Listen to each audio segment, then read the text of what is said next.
अस्सलामुअलैकुम वरहमतुल्लाहि वबरकातुहू। प्रोग्राम इस्लाम और ख़वातीन में मैं रिज़वाना उबैद एक बार फिर आपका खैर मक़दम करती हूँ।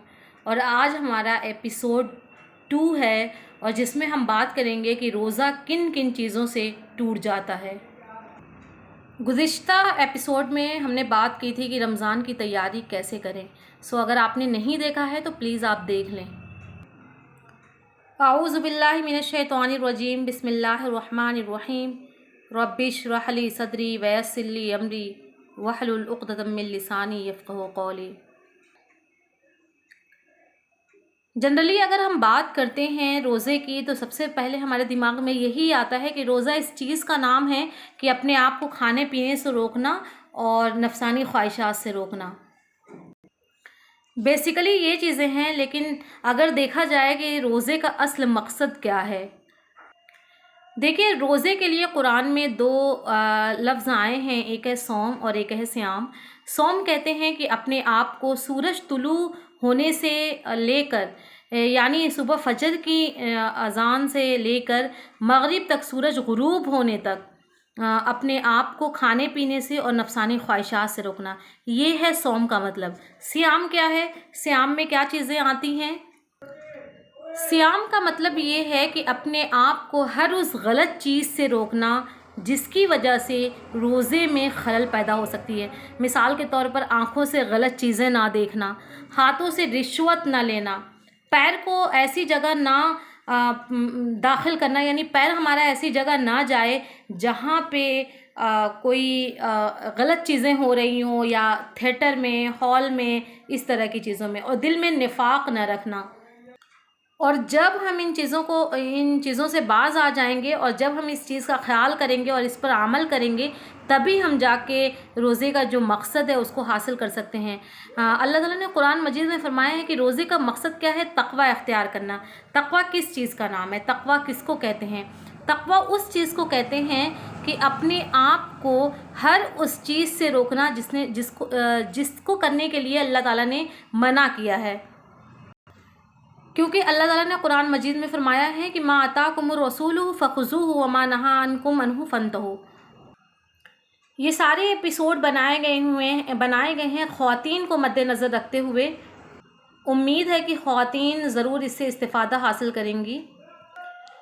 कुछ ऐसी चीज़ें हैं जिसको मैं ऐड करूँगी यहाँ पे, क्योंकि मेरे पास कुछ कॉल्स भी आई हुई हैं इस मसले को पूछने के लिए। तो जैसे कि मैंने बताया कि जो हमारा टॉपिक है आज, जिस उन्वान पे मैं बात कर रही हूँ, वो ये है कि किन किन चीज़ों से रोज़ा टूट जाता है। तो सबसे पहले हम बात करेंगे कि हैज़ और निफास की हालत में रोज़ा टूट जाता है। कुछ ऐसी औरतें हैं जिनको पीरियड्स आ जाते हैं, हैज़ आ जाते हैं, उसके बाद भी वो रोज़ा नहीं तोड़ती। तो ऐसी सूरत में आपका रोज़ा वैसे भी टूट जाता है, अगर चाहे आप खाएं या ना खाएं। बेहतर यही होगा कि आप खा लिया करें, क्योंकि फिर उसके बाद क्या होता है कि आपको रोज़ा भी उसका रोज़े की क़ज़ा भरनी होती है। तो ऐसी सूरत में रोज़ा टूट जाता है। बहुत सारी औरतें ये पूछती हैं कि क्या ज़ोहर के बाद पीरियड आ जाने से, हैज़ आ जाने से, या फिर असर के बाद आ जाने से क्या रोज़ा टूट जाता है? तो मैं आपको बता दूं कि अगर मगरिब की नमाज अज़ान का टाइम नहीं हो, अगर टाइम से 10 मिनट पहले या 5 मिनट पहले भी अगर हैज़ आ जाए, तब भी उस दिन का रोज़ा नहीं माना जाएगा, वो रोज़ा टूट जाता है। इसी तरह निफास की हालत में जो ख़वातीन रहती हैं, यानी जिनको बच्चे की वलादत हुई हो, तो ऐसी सूरत में भी रोज़ा टूट जाता है। इसी तरह जानबूझकर ना जानबूझकर यानी अनजाने में कुछ खाने पीने से रोज़ा नहीं टूटता है। कुछ लोग इसकी वजह से बहुत शक व शुबा में रहते हैं कि क्या रोज़ा टूट गया। तो ऐसी सूरत में हमें चाहिए कि अगर हमें याद आ जाए तो फ़ौरन हम अपना मुंह साफ़ करें, कुल्ली करें और जो रोज़ा है उसकी अहमियत को समझें। कुछ लोग ऐसे होते हैं जो गलती से रोज़े में कुछ खा लिया और फिर उनको अचानक से याद आया, तो फिर उन्होंने खाना शुरू कर दिया कि अब तो मैंने खा लिया है। तो पहले तो उनका रोज़ा नहीं टूटा था, लेकिन इस वजह से खाना कि अच्छा अब तो मेरा टूट गया है, तो ऐसे में फिर रोज़ा टूट जाएगा। इसी तरह नाक में दवा डालने से भी रोज़ा टूट जाता है, क्योंकि वो डायरेक्ट हलक में जाता है। और बीड़ी, सिगरेट, तंबाकू से भी रोज़ा टूट जाता है, क्योंकि इसका धुआं डायरेक्ट हलक में जाता है। इसी तरह अगर आपको क़ै हो रही हो मुंह भर के या उससे कम, तो रोज़ा नहीं टूटता है। लेकिन अगर आपने मुंह में उंगली डाली है और फिर उसके बाद क़ै आ जाए, तो चाहे वो कम आए या ज़्यादा आए, रोज़ा टूट जाता है ऐसी सूरत में। उसके अलावा रमज़ान में जो भाप लेते हैं, तो भाप लेने की वजह से भी रोज़ा टूट जाता है। अक्सर व बेशतर जो लोग मरीज़ हैं, वो पूरे रमज़ान ये परेशान रहते हैं कि क्या इंजेक्शन और ग्लूकोज़ से रोज़ा टूट जाता है। तो मैं आपको बता दूं, इसमें उलमा का इख्तिलाफ़ है। बाज़ कहते हैं कि रोज़ा नहीं टूटता और बाज़ कहते हैं कि रोज़ा टूट जाता है। और जो लोग ये कहते हैं कि रोज़ा नहीं टूटता है, उनका कहना ये है कि अगर आँख नाक के ज़रिए अगर आप कोई दवा डाल रहे हो, तो ऐसी सूरत में रोज़ा नहीं टूटता। और जो उलमा ये कहते हैं कि रोज़ा टूट जाता है, क्योंकि आपकी बॉडी में तक़वियत मिल जाती है, बदन में तक़वियत और तवानाई मिल जाती है, तो ऐसी सूरत में रोज़ा टूट जाता है। तो मैं आपको बता दूं कि हमें इस चीज़ का परहेज़ करना चाहिए और ख़्याल करना चाहिए इस चीज़ का, क्योंकि आज ये नॉर्मल चीज़ें हो गई हैं कि छोटी छोटी चीज़ों में हमें डॉक्टर मना कर देते हैं रोज़ा रहने के लिए। तो मैं आपको बता दूं कि ये कोई मामूली इबादत नहीं है, ये फ़र्ज़ इबादत में से एक है।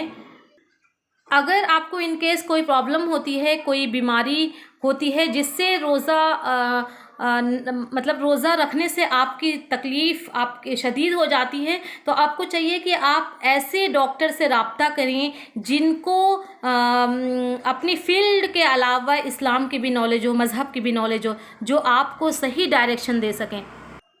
और जैसा कि मैंने इंजेक्शन और ग्लूकोज़ के बारे में अभी आपको बताया, सेम मसला कान में दवा डालने का है। इसमें भी इख्तलाफ है। कुछ उलमा कहते हैं कि डालना चाहिए और कुछ उलमा कहते हैं कि हमें नहीं डालना चाहिए, मतलब रोज़ा नहीं टूटता है। तो ऐसी सूरत में हमें एहतियात बरतना चाहिए। और इसी तरह आँख में भी दवा डालने से रोज़ा नहीं टूटता है, और इसी तरह सर में तेल लगाने से भी रोज़ा नहीं टूटता है। और अगर कोई जानबूझ के रोज़ा नहीं रखता है, तो रमज़ान में उसका कफ़ारा है एक ग़ुलाम आज़ाद करना या 60 मिस्कीन को खाना खिलाना। एक और चीज़ है जिसमें हम अक्सर शक व शुबा में रहते हैं कि अगर हम कुल्ली कर रहे हैं, तो क्या अगर हमारे गले में पानी चला गया है, तो क्या रोज़ा टूट जाता है। तो मैं आपको बता दूं कि ऐसी सूरत में रोज़ा टूट जाता है, अगरचे गलती से ही गया हो। इसी तरह किसी को ब्लड देने से, खून देने से रोज़ा मकरूह हो जाता है। बेहतर है कि हमें एहतियात करना चाहिए, क्योंकि ऐसे रोज़ा को अल्लाह ताला पसंद नहीं करता।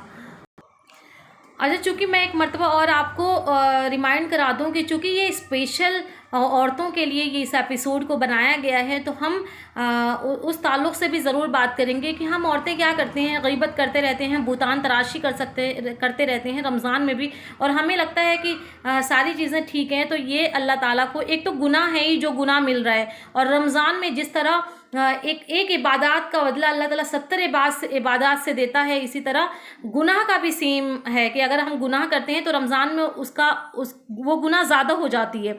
तो हमें इस चीज़ का भी ख्याल रखना चाहिए, क्योंकि अगर हम ग़ीबत करते हैं और भुहतान करते हैं, तो ऐसी सूरत में भी रोज़ा मकरूह हो जाता है। इसी तरह रोज़े की हालत में बदज़बानी करना, बदकलामी करना, गाली देना, तो ऐसी सूरत में भी रोज़ा मकरूह हो जाता है। कुछ ऐसी चीज़ें हैं जिससे रोज़ा ना तो टूटता है और ना ही मकरूह होता है, वो है मिसवाक करना एंड तेल लगाना। इसी तरह काजल और सुरमा लगाने से भी रोज़ा नहीं टूटता है, क्योंकि हज़रत अनस बिन मालिक सुरमा लगाते थे और कोई उनको टोकता नहीं था। तो इससे ये पता चलता है कि सुरमा लगाना जो है, वो सुरमा लगाना या सुरमे की इजाज़त इस्लाम में है रमज़ान के महीनों में रोज़े की हालत में। रोज़े की हालत में गर्मी की तपिश की वजह से मुंह धुलना, सर पे पानी डालना, इस तरह करने में कोई हरज नहीं है, क्योंकि नबी सल्लल्लाहु अलैहि वसल्लम भी ऐसा किया करते थे।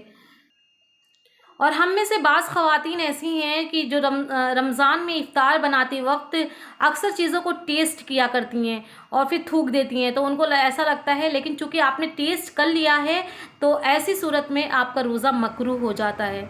वो अलग बात है कि हलक के नीचे नहीं गया तो रोज़ा नहीं टूटता, लेकिन रोज़ा मकरूह हो जाता है। और इसी तरह आईलाइनर और लिपस्टिक लगाने से रोज़ा नहीं टूटता है, और इससे रोज़े का कोई ताल्लुक़ नहीं है, क्योंकि ये ऊपरी सतह पे लगाया जाता है और ये चीज़ें हलक में नहीं जाती। ये थी चंद चीज़ें जिसकी वजह से हम अक्सर शक व शुबा में रहते हैं कि क्या रोज़ा तेल लगाने से टूट गया, या कान में दवा डालने से टूट गया, या अनजाने में कुछ खाने से, या फिर ग्लूकोज़ और इंजेक्शन से। ये चंद चीज़ें थी जो मैंने आपको रमज़ान के ताल्लुक़ से आपको बताई हैं।